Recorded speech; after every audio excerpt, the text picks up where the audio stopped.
क्या है?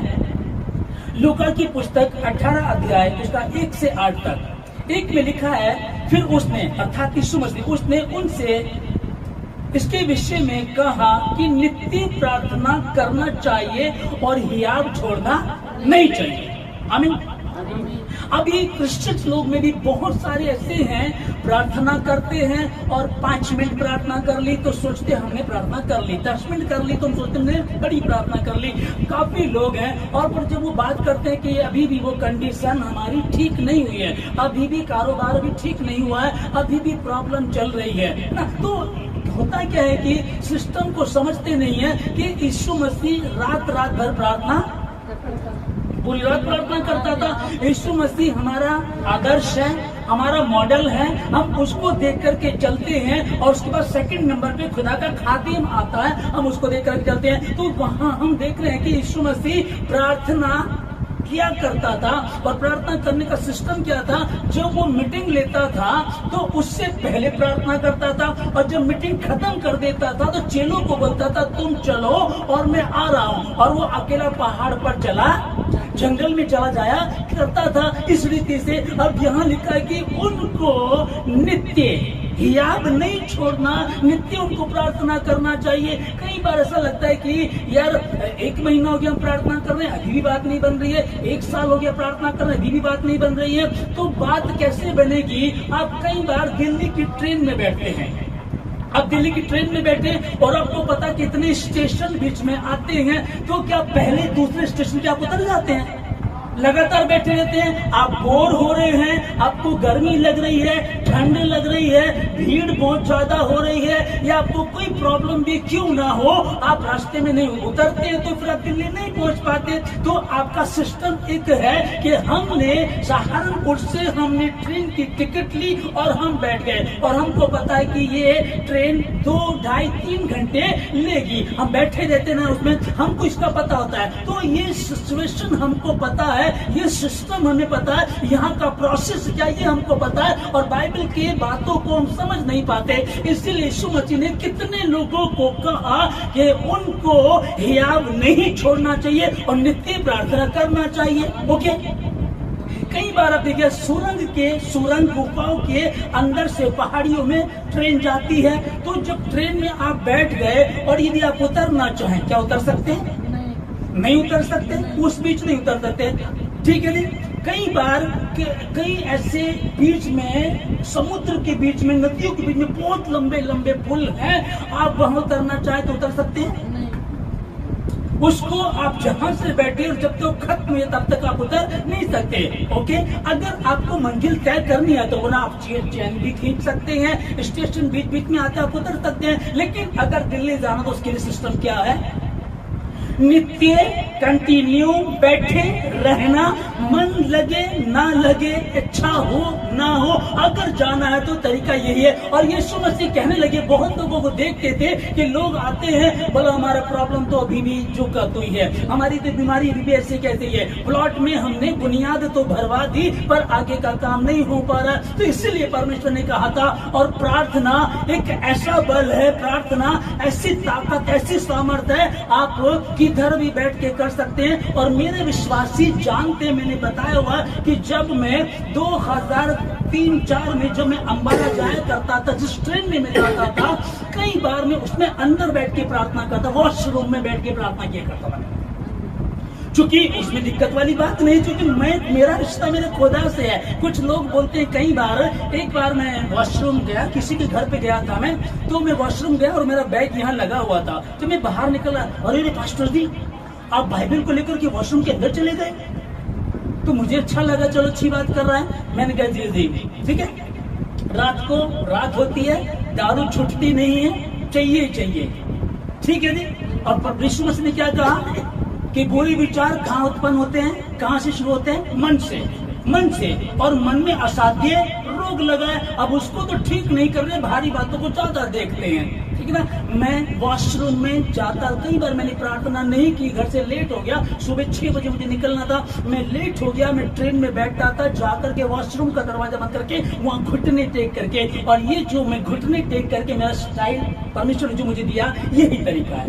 हालेलुया। तो यीशु मसीह ने कहा कि उनको नित्य प्रार्थना करना चाहिए, हियाब नहीं छोड़ना चाहिए। ओके। कई बार हम देखते हैं कि मैंने देखा है लोगों को प्रार्थना उतनी नहीं है। अब प्रॉब्लम तो चूंकि तू रहती है, मेरा घराना अभी भी नहीं बदला है। प्रभु ने कहा तू विश्वास कर तो तेरा घराना उद्धार पाएगा। यहाँ हम लोग लूका 11:8 में आए हैं। 11 की जो हमने कहानी को पढ़ी कि एक मित्र है, अपने मित्र के पास जाता, कहता है कि मेरे पास एक मेरा रिश्तेदार आया है और मेरे पास उसके आगे रखने के लिए कुछ भी नहीं है, तो कृपया करके मुझे 3 रोटी दे दे। और वो कहता है कि भाई सॉरी यार, मैं नहीं उठ सकता क्योंकि ठंड का समय है और बच्चों के साथ में बिस्तर में नहीं आ सकता। लेकिन आगे जो हम लोग 8 को पढ़े, लिखा है कि यदि उसका मित्र होने पर भी वो नहीं आता तो भी उसके लज्जा छोड़कर मांगने के कारण वो उसको देगा। यहाँ क्या चीज है? लज्जा, एक शर्म आ गई, यार मैं इससे मांग नहीं जाऊंगा तो अजीब सी बात हो गई, यार मैंने इसको 1 बार बोला था, 2 बार बोला था, नहीं ये तो बात नहीं बनती। अभी जिस विषय को हमने पहले शुरू किया था कि परमेश्वर ने कहा कि उसी नगर में एक विधवा रहती थी, और विधवा का सिस्टम क्या था? पहले परमेश्वर ने कहा था कि विधवाओं की सुधि लो। तो विधवाओं की सुधि का मतलब होता है कि विधवाओं को उतना सम्मान नहीं दिया जाता था, इतने अधिकार उनके पास नहीं थे। उस गाँव में एक विधवा थी, एक न्यायी था, और वो न्याय के पास जा करके बात करती कि मुझे मुद्दे से बचा, मुझे मुद्दे से बचा, बार बार जाती थी। यीशु मसीह ने इसी विषय को रखा, उसने कहा कि नित्य प्रार्थना करना और साहस नहीं छोड़ना चाहिए, नित्य मांगते रहना चाहिए। अब दूसरी उदाहरण को यहाँ हमको दिया है कि यदि उसका मित्र होने के कारण तो भी बाहर नहीं आ रहा और उसकी इच्छा के अंदर जो चाहिए वो नहीं दे रहा, तो भी मांगने वाले ने अपनी लज्जा छोड़ दी, यार प्लीज दे दे, आज यार प्लीज यार, 1 बार आ, 2 बार आ जा। तो ये देना नहीं चाह रहा, लेकिन अब ये मजबूर कैसे हो गया यार, ये बार बार बोल रहा है। आप भिखारी को देख लीजिएगा, आप जो किन्नर होते हैं सड़कों के किनारे खड़े हुए, जब अगर वो आपकी गाड़ी के आगे खड़े हो गए हैं, जब तक आप नहीं देंगे वो लगे रहते हैं। अगर आपको मांगना सीखना है तो उन भिखारियों से सीखिएगा, बाबूजी दे दो ना, बाबूजी दे दो ना। आप आइसक्रीम खा रहे हैं, आप कुछ और खा रहे हैं, एक दिला दो ना, और आपने कई बार दिलाया होगा। वो क्या करते हैं? वो लज्जा छोड़ करके मांगना शुरू कर देते हैं। ये दुनियावी भिखारी है, पर उसके सामने हम कितने साहूकार क्यों ना, उसके आगे तो हम उसके पुत्र पुत्री हैं। लेकिन अगर उसने लिखा है कि अगर वो उसके कहे अनुसार मित्र होने के बाद भी अगर नहीं दे रहा है तो भी लज्जा छोड़कर मांगने के कारण वो उसको देगा। शर्म खत्म कर दीजिएगा। हालेलुया। अब संसार से नहीं मांग रहे, अब दुनिया के आगे शीश नहीं झुका रहे हैं, उनके आगे हाथ नहीं फैला रहे, क्योंकि आपके खुदा ने आपको कहा मैंने तुझे देने वाला बनाया, मांगने वाला नहीं। मैंने तुझे पूछ नहीं परंतु सर ठहराया। तू बहुतेरी जाति को उधार देगा, स्वयं नहीं देगा, ये विषय अलग है। लेकिन यदि परमेश्वर के समीप है तो उससे हम हमेशा मांगते हैं, और ये है और रहेगा, वो कैसी भी प्रॉब्लम क्यों ना हो। सुनो, और अधर्मी न्यायाधीश की बात आती है। प्रभु ने कहा सुनो, ये अधर्मी न्याय क्या कहता है? उसने मन में सोचा, यार ना तो मैं परमेश्वर से डरता और ना ही मैं किसी मनुष्य की परवाह करता हूँ, तो भी ये विधवा बार तो भी ये, जैसे आपको प्रभु कह रहा प्रार्थना के विषय में, तो भी ये विधवा बार आकर के मुझे परेशान करती है। कहीं ऐसा ना हो अंत में आकर मेरे नाक में दम कर दे। अरे मैं एंजॉय कर रहा हूँ, आज बहुत अच्छा शाही पनीर बनाया, मैं उसको खाने जा रहा हूँ, इतने कुंडी खटखटा दी, मूड खराब कर दिया। हम कुछ एंजॉय कर रहे हैं, राजा लोग करते थे, मुजरा देख रहे हैं, नाच गाना कर रहे हैं, और उसने आकर के बार परेशान करती है। ना परमेश्वर से डरता, ना मनुष्य की किसी की परवाह करता है, तो भी ये विधवा बार आती है, मुझे परेशान करती है। कहीं ऐसा ना हो अंत में आकर मेरे नाक में दम कर दे। सोना नहीं है। हालेलुया, है ना? समझ पाए इस चीज को? तो भी तब फिर वो न्याय क्या कहता कि मैं इसके न्याय को चुकाऊंगा। तब यीशु मसीह ने सुनो ये अधर्मी न्याय क्या कहता है। न्याय में फर्क है। एक जज है जो न्याय है, एक अधर्मी लोग होते हैं अधर्मी है, और न्याय करने वाला प्रधान है। हम कई बार कहते हैं प्रधान सुनता नहीं है, प्रधान बड़े लोगों की सुनता है। हम वकील के पास जाएंगे, जिसके पास ज्यादा पैसा हो तो अच्छा वकील कर लेता है, सुप्रीम कोर्ट तक नहीं पहुंच पाएंगे। जिसके पास अच्छा वकील होगा उसकी सुनवाई होगी, हमें तो नहीं होता है। ईमानदार भी है, यहाँ होता है, लेकिन अधिकतर तो ऐसे ही पाया जाता ना। हालेलुया, ठीक है। तब क्या कहा परमेश्वर, सुनो ये अधर्मी न्याय क्या कहता है। तो क्या परमेश्वर अपने चुने हुए का न्याय ना करेगा? तो क्या परमेश्वर अपने चुने हुओं का न्याय ना चुकाएगा जो रात दिन उसकी दुहाई देते रहते हैं? वही हम लोग रोमियो 8 का 32-33 में पढ़ते हैं, लिखा कि जिसने अपने इकलौते पुत्र को भी नहीं रख छोड़ा, उसने उसको हमारे लिए दे दिया, तो क्या वही छोटी छोटी चीजें ना देगा? ये मेरे लिए कठिन हो सकती है, ये प्रॉब्लम, ये बीमारी, ये कैंसर, ये प्लॉट लिया बना नहीं पा रहे, ये बच्चा सुधर नहीं रहा, ये दारू छूट नहीं रही है, हमको भैया हम तो नशा मुक्ति केंद्र में भी रख लिया तो भी नहीं छोड़ पा रहा है, हमने सब जतन कर लिए, बड़े बड़े डॉक्टरों के पास गए, उन्होंने हाथ खड़े कर दिए, अब संभव नहीं है। अगर संभव नहीं तो लिखा कि उनको हियाब रखना है, हियाब नहीं छोड़ना और निरंतर प्रार्थना करनी है। आमीन। फिर हम दूसरे विषय को देखते हैं, उत्पत्ति की पुस्तक। उत्पत्ति 32 अध्याय में ये कहानी हम लोग पढ़ रहे हैं, ठीक है ना। तो यहाँ याकूब और एसाव जो ये दोनों सगे भाई हैं, जुड़वा होते हैं, और एसाव की आशीष धोखे से कौन ले लेता है? याकूब धोखे से आशीष ले लेता है, और फिर वो गुस्से में होता है, वो कहता है कि मैं उसका खून कर दूंगा, और उसकी माँ उसको बोलती तो अपनी मामा के पास भाग जा। ये कहानी, ठीक है जी। अब बाद में ये वहां से लौट करके अपने वापस घर आना चाहता है, लेकिन इसको एक डर होता है कि मैं जाऊंगा तो मेरा भाई से तो मैंने धोखा किया था, मैंने गद्दारी की थी, अब वो तो मुझे मार डालेगा, वैसे भी वो तो शिकारी है, वो मुझे मार डालेगा, समझ गया चीज को। अब इसके दिमाग में ये डर रहा, तब इसने कुछ अपने दूत भेजे, जाओ जाकर के बोल करके आओ कि मेरा भाई मुझसे मिलने आ रहा है, वो कैसे मूड में है इस टाइम। वो लौट करके आकर के इसको बताते हैं कि तेरा भाई भी तुझसे मिलने आ रहा है, लेकिन 400 पुरुषों को साथ लेकर के आ रहा है। तब ये डर गया, क्योंकि अगर आप स्टेशन पे किसी अपने रिश्तेदार को रिसीव करने जाते हैं तो आप पूरे मोहल्ले को लेकर जाओगे, 2-4 लोग जाएंगे, जाकर ले आएंगे, लेकिन 400 लोगों को वो लेकर के आ रहा है। अब इसको समझ में आ गया कि आज तक भी वो क्रोधित है, और उसके बाद इसने प्रार्थना करना शुरू किया।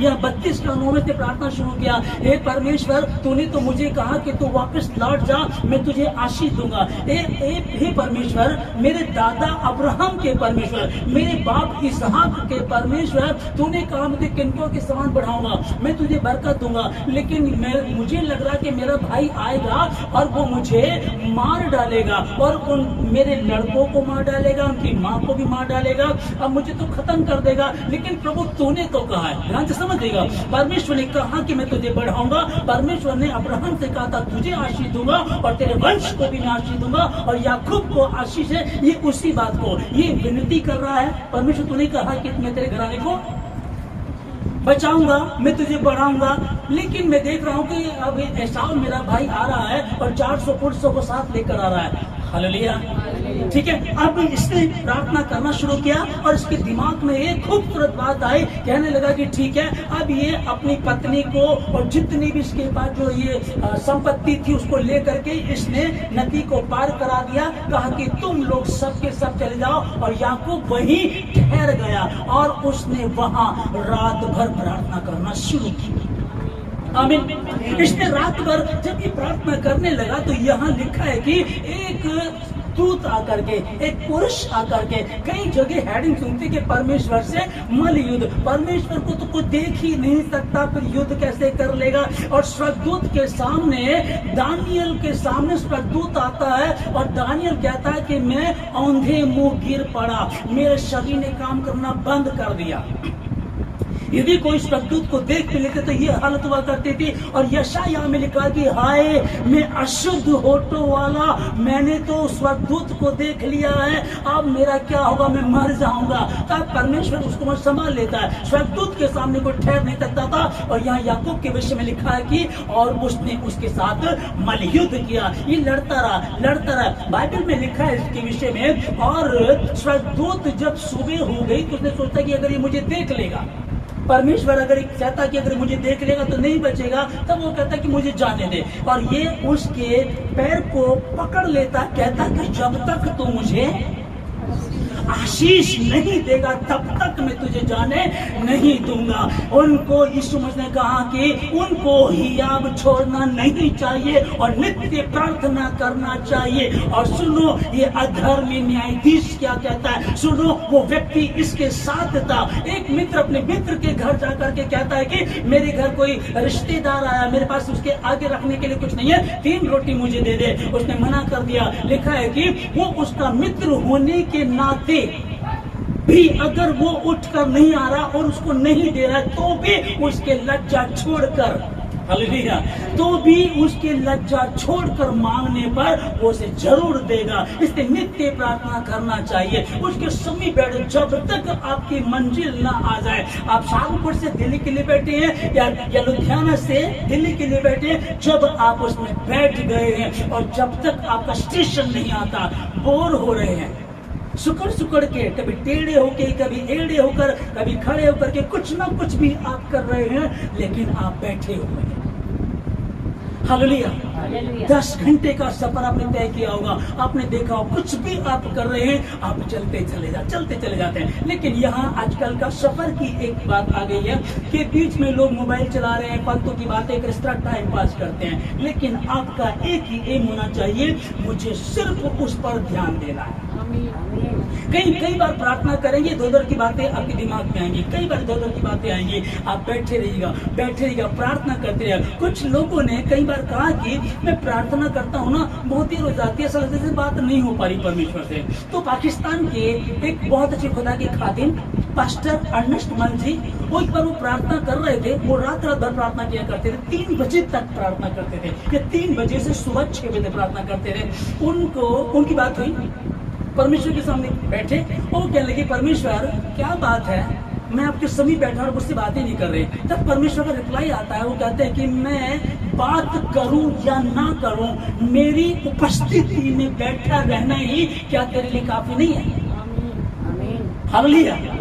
बात करूं चाहे ना करूं, मेरी उपस्थिति में बैठे रहने क्या तेरे लिए काफी नहीं है? और यीशु मसीह ने क्या कहा, नित्य ही उनको लगातार प्रार्थना करना चाहिए, हियाब नहीं छोड़ना चाहिए, साहस नहीं छोड़ना चाहिए। और जमीन के ऊपर, आसमान के नीचे कोई दूसरा नाम नहीं दिया गया जिसके द्वारा हम उद्धार पा सके। दूसरा नाम दिया ही नहीं, जब दूसरा नाम है ही नहीं, जब कहीं हो ही नहीं सकता। और सब जगह, कितनी जगह गए, सियाणों पे गए, टोने किए, टोटके किए, कितनी जगह गए, कहीं भी आप लोगों की टेस्ट मनी है। कई बार आपने बताया लाखों रुपया बर्बाद कर लिया, कहीं से कुछ नहीं हुआ, पर जिस दिन यीशु मसीह की शरण में आए, उस दिन मेरी प्रार्थना को सुन लिया। उसने पहली बार प्रार्थना को सुना, पहली बार वो मुफ्त में देता है, पहली बार वो मुफ्त में देता है, लेकिन उसके बाद आपको काम करना पड़ेगा। कई बार कुछ लोग बोलते हैं अगर हम प्रार्थना नहीं करेंगे तो क्या प्रभु नहीं सुनेगा? सुनता है, कर भी सकता है, लेकिन कोई कितना ही अमीर क्यों ना हो, अपने बच्चे को अनपढ़ नहीं रख सकता। अपने बच्चे को, अब ये अंबानी के विषय में उनके बच्चे में पढ़ते हैं कि वो अपने बच्चों को बस में भेजता था। अब हिस्ट्री देख लीजिएगा कि वो अपने बच्चों को बस, जिनके पास इतनी गाड़ियां हैं करोड़ों रुपए की, अपने बच्चों को स्कूल कैसे बस से, ताकि ये सिस्टम को देख सके कि कैसे धक्के खाने पड़े, कैसे चलना पड़ता, वो भी इस तरह से सिखा रहे हैं। तो क्या वो खुदाबंद है ना? और फिर एक कहावत भी तो है कि जिसे मिलेगी वो करे, तो जब यूं ही मिलने लगा तो वो करेगा नहीं और अपाहिज हो जाएगा। अपाहिज हो जाएगा तो कौन माँ कौन पिता चाहेगा? कोई भी नहीं चाहता। जब कोई नहीं चाहता तो क्या यीशु मसीह चाहेगा? वो कर सकता था। परमेश्वर ने इसको याकूब को कहा था मैं तेरे वंश को बढ़ाऊंगा, तो गिन भी नहीं पाएगा, इतनी बरकत मैं तुझे दूंगा। और ये परमेश्वर की दुहाई दे रहा, बात करने लगा। उसके बाद भी इसने प्रार्थना की। अब देखिए 400 लोगों को लेकर के आ रहा है, इसका भाई जो है वो लेकर के जब आ रहा है, हालेलुया हालेलुया हालेलुया, कहाँ है ना? जब वो लेकर के आ रहा है, इसको समझ गया ध्यान से, तो 400 लोगों को लेकर आने का मतलब क्या है कि मेरे साथ चलो और हम उससे युद्ध करेंगे, यही कारण था ना।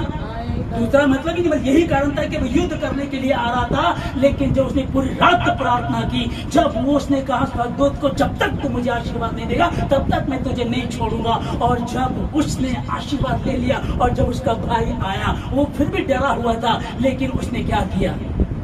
आकर के उसको गले लगा लिया। आपकी प्रार्थना आप पर होने वाले युद्ध को कन्वर्ट कर सकती है, श्राप को आशीष में बदल सकती है, हालेलुया, कमजोरी को ताकत में बदल सकती है, बीमारी को शिफा में बदल सकती है आपकी प्रार्थना।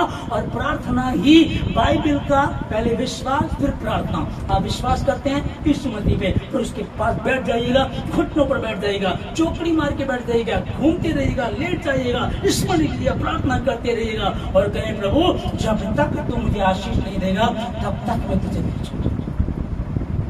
कई लोगों को कई बार मैंने आपको कहा कि देखो बाइबल बता रही है कि तू विश्वास कर तो तेरा घराना उद्धार पाएगा, लेकिन फिर पता चला कि मेरा तो भाई पिछले महीने मर गया, फिर पता चला मेरा भतीजा 15 दिन में फिर ऐसी मुसीबत आ गई। अब ये क्या चल रहा है? जब ये 400 लोगों को लेकर इसका भाई, इसका कजन आ रहा था, सॉरी भाई आ रहा था, तो उसने क्या किया? परमेश्वर की दुहाई देना शुरू कर दिया। हालेलुया, दुहाई समझेगा, उसको वचन याद दिलाने शुरू कर दी, जबकि परमेश्वर को याद नहीं दिलाना, पर उसके वचन से उसने बात करना शुरू किया। प्रभु तूने कहा है, प्रभु तूने तो कहा है मैं तुझे बरकत दूंगा, तूने तो कहा तेरे वंश को बढ़ाऊंगा, तेरे वचन में हम लोग पढ़ते हैं प्रभु जी। पौलुस से वो लोग पूछने लगे महोदय उद्धार पाने के लिए क्या कर? उसने कहा यीशु मसीह पर विश्वास कर दो तो तेरा घराना उद्धार पाएगा। और इसी बात को हम देखते हैं, राहब वैश्या ने जब परमेश्वर पे विश्वास किया, आमीन हालेलुया, तो लिखा है कि राहब वैश्या ने विश्वास किया।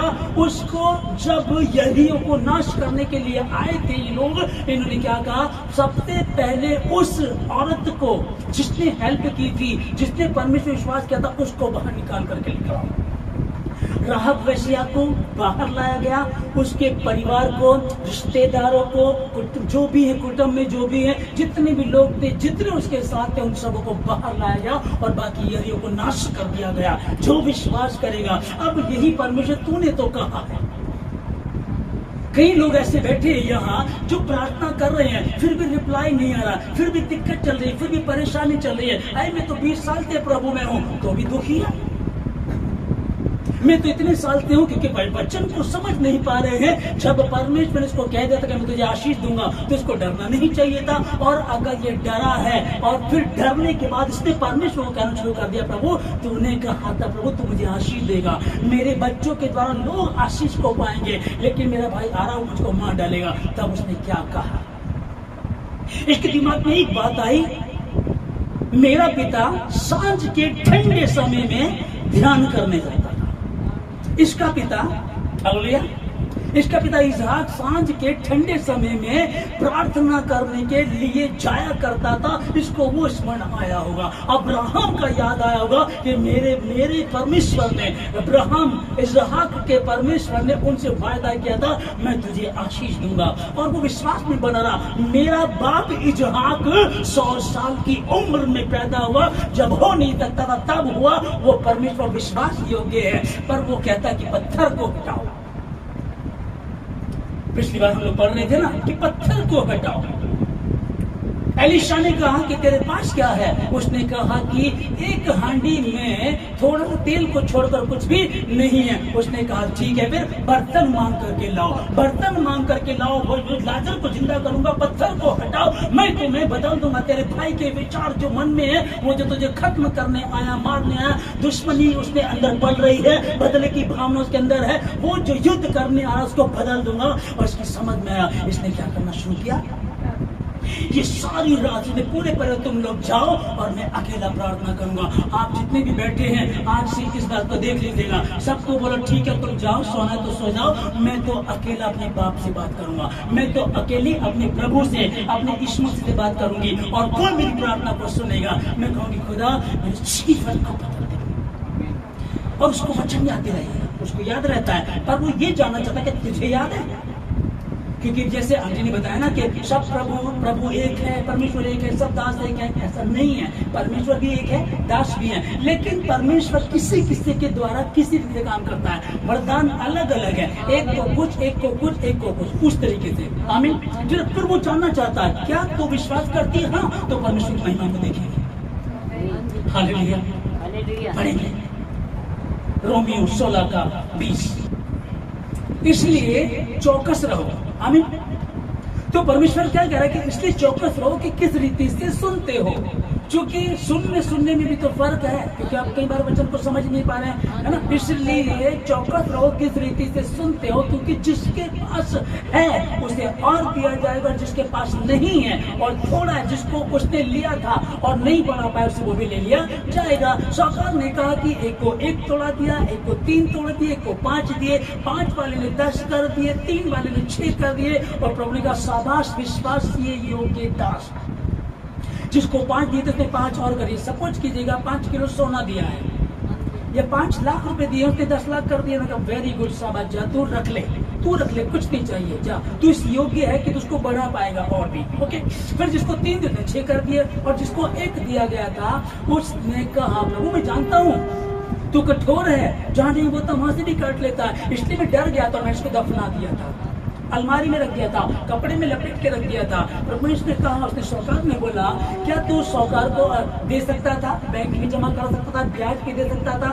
अगर तू ज्यादा निकम्मा था तो ब्याज पे दे देता, बैंक में जमा करा देता, डबल हो जाता, लेकिन तू निकम्मा दास है।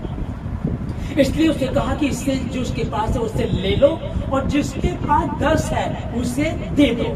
पहले 5 के 10 कर दिए, फिर 1 दिया, 11 हो गए, उसे दे दो। एक कहने लगा प्रभु उसके पास तो है, जिसके पास है उसे और दिया जाएगा। कई बार आपकी प्रार्थना क्या होती है, अधिकतर लोगों की प्रार्थना प्रभु जिस हाल में रखे प्रभु का धन्यवाद, गरीबी में है प्रभु का धन्यवाद, फटे हाल है प्रभु का धन्यवाद, ठीक है ना। अगर ज्यादा नहीं पढ़ पाए प्रभु का धन्यवाद है, धन्यवाद करना है, लेकिन क्या वो गरीब रखना चाहता है? क्या वो फटे हाल में रखना चाहता है? क्या वो चाहता है कि तुम इसी तरह से दुर्दशा में पड़े हुए खत्म हो जाओ? वो ये चाहता है कि बिल्कुल नहीं चाहता। उसने कहा मैंने तुम्हें पूछ नहीं परंतु सर ठहराया है, तू बहुती भी जाति को देगा, उधार स्वयं ना लेगा, है ना। तू धन्य होगा बाहर जाते समय, धन्य होगा भीतर आते समय। तेरी पत्नी तेरे घर के भीतर फल दाखला दासी होगी, तेरे बच्चे तेरे मेज के चारों ओर जलपाई के पौधे के समान होंगे, और तू निश्चय अपनी कमाई को खा नहीं पाएगा। कभी किराए में जा रहा, कभी डॉक्टरों पे जा रहा, कभी ब्याज में जा रहा है। इसलिए ध्यान दो किस रीति से सुनते हो। इसलिए जब समझ में ना आए तो मांगे परमेश्वर की सहायता कर। मैं प्रार्थना कर रही हूँ, समझ में नहीं आ रहा, उसने हमको सहायक दिया है, अनाथ नहीं छोड़ा, और आत्मा हमारी हमारा जो पवित्र आत्मा है वो हमारे लिए आहे भर भर की प्रार्थना करता है। जब समझ में नहीं आता, लेकिन 5 मिनट प्रार्थना हुई, घड़ी देखना शुरू कर दिया, 10 मिनट हुई, फिर घड़ी देखना शुरू कर दिया, आप बैठ गए। मेरी कलीसिया में, सच में बता रहा हूँ, मेरी कलीसिया में रात पूरे दिन बाहर काम करते हैं, लोगों के घरों में काम करती हैं, और घर आकर के घर का खाना बनाना, रात को 11 बज गया, उसके 11 साढ़े 11 बजे प्रार्थना में बैठना, 1 बज गया, 1:30 बज गया, 2 बज गया, इस तरह से प्रार्थना करते हैं। और सुनने में आता है कि प्रार्थना करते करते नींद आ गई थी। Hallelujah, hallelujah. तो क्या परमेश्वर उनसे वो बरकत को कहीं छिपा लेगा? नहीं देगा। सुनो, ये अधर्मी क्या कहता है, तो जो रात दिन उसके लोग, उसके चुने रात दिन उसकी दुहाई देते रहते हैं, क्या उनके विषय में देर करेगा? क्या उनके विषय में देर करेगा? नहीं, वो शीघ्र उनका न्याय चुकाएगा, शीघ्र समय तुरंत उनका न्याय चुकाएगा। और बाइबल रोमियो 16:20 में लिखेगा, अब शांति का राजकुमार शैतान को शीघ्र तुम्हारे पांव तले कुचल कर देगा। ये उद्धार करता, ये परमेश्वर है, उनको हियाव नहीं छोड़ना चाहिए और निरंतर प्रार्थना करना चाहिए। अधर्मी न्याय क्या कह रहा है, तो वो स्वर्ग को छोड़ करके आया, मेरे और आपके पापों को अपने ऊपर ले लिया, उसकी दाढ़ी खींची गई, उसके मुंह पे थप्पड़ मारा गया, उसके मुंह पे थूक दिया गया। अरे जो हैंटर उस पे पड़ रहे थे, उसकी खाल को मांस को, हड्डी को ऐसे लोथड़े निकल करके आते थे। ऐसी दशा उसने मेरे और आपके लिए, जिसने अपने इकलौते पुत्र को भी नहीं रख छोड़ा, तो क्या वो उसके साथ हमें और सब कुछ ना देगा? पर कोई नहीं चाहते, एक इंसान नहीं चाहते, आप नहीं चाहते कि आपका बच्चा निकम्मा बने, आप नहीं चाहते। आप कितने अमीर क्यों ना हो, तो भी नहीं चाहते कि वो अनपढ़ रहे, तो भी आप नहीं चाहते कि वो बिजनेस ना करे, मजदूर ना बने, इंजीनियर बने, अच्छी रीति से करे, मजदूर ना बने। वो तो चाहते, वो होना भी चाहिए, लेकिन आप नहीं चाहते, क्योंकि जिसे मिले यूं वो करेगी। फिर कहा निरंतर प्रार्थना करना चाहिए। लज्जा छोड़कर उसने कहा, प्लीज यार दे दे। उसने मना कर दिया अंदर से, एक बार आवाज आई, आपको चले जाना चाहिए था। उसने तब भी लज्जा छोड़ करके उससे मांगा और वो उठ करके आकर के उसने दिया, लज्जा छोड़ करके। अब हमारे अंदर लज्जा तो इसलिए नहीं है क्योंकि उससे क्या लज्जा, वो तो बाप है हमारा, लज्जा नहीं है। लेकिन यहाँ प्रॉब्लम कुछ और है, मुझे नींद आ रही है, सुबह स्कूल जाना है, ऑफिस जाना है, बहुत सारी बातें हैं। मेहमान के साथ रात बैठे रहेंगे, मोबाइल चलाते रहेंगे, कोई दिक्कत नहीं आएगी, टीवी देखेंगे, प्रोग्राम्स देखने हैं, दुनिया की बातों में उलझे रहेंगे। कोई गेस्ट आ गया, उसके समय उसके साथ काफी टाइम लगा देते हैं, लेकिन नहीं सोचते कि हम जिससे अलग हो गए हैं, सावधानी हट रही है, दुर्घटना घट जाएगी, दिक्कत हो जाएगी, अब क्या करेंगे? उससे अलग होकर हम कुछ कर ही नहीं सकते हैं। यदि तुम मुझ में बने रहो, मेरा वचन तुम में बना रहे, तब जो चाहो मांगो तुम्हारे लिए हो जाएगा। जो दाखलता मुझ में, जो टहनी मुझ में बनी रहती है, उससे वो छांटता है, खूबसूरत बनाता है ताकि और फले, और जो नहीं फलती उसको वो काट डालता है। आप कौन से वाले हैं? निरंतर प्रार्थना करना है, यीशु मसीह के नाम में निरंतर प्रार्थना करना। विधवा ने लगातार निराश हुई बिना प्रार्थना की, और उस मित्र ने लज्जा छोड़ करके मांगा, उसको मिला। याकूब को था कि तू खत्म हो जाएगा, तेरे दोनों पत्नियों को मार दिया जाएगा, तेरे बेटों को मार दिया जाएगा, तेरा अस्तित्व खत्म हो जाएगा। उसने खुदा को याद दिलाया, प्रभु तेरा वायदा है। और इस सिर्फ याकूब से नहीं था, याकूब इस्राएल। प्रार्थना करो निरंतर, प्रार्थना करो विश्वास से, धर्मी जन की प्रार्थना, विश्वास की प्रार्थना खोलती है सारे बंधन। सर्वशक्तिमान परमेश्वर आपका धन्यवाद देते पिताजी सारी बातों के लिए, आज की सुबह के लिए, सुंदर समय के लिए, पवित्र वचनों के लिए परमेश्वर, कि कैसे प्रभु ईश्वर जी आपने उस विधवा का उदाहरण देकर के हमको सिखाया। सुनो, ये अधर्मी न्याय क्या कहता है कि ना तो परमेश्वर से डरता है और ना मनुष्यों की परवाह करता है, तो भी ये विधवा बार बार परेशान करती है, अंत में आकर मेरे नाक में दम ना कर, मैं इसका न्याय चुकाऊंगा। उसने चुकाया। फिर आगे कि वो मित्र अपने मित्र के पास गया और 3 रोटी मांगने लगा, उसने मना कर दिया। लिखा है कि मित्र होने के बाद भी वो उसके पास आना नहीं चाह रहा था, उसको उसकी रोटियां देने नहीं चाह रहा था, लेकिन उस मांगने वाले की लज्जा को छोड़ करके मांगने के कारण उसकी सुनी। पिता ने कहा सुनो, उसने लज्जा छोड़ करके मांगा, तुम भी इसी रीति से मांगो।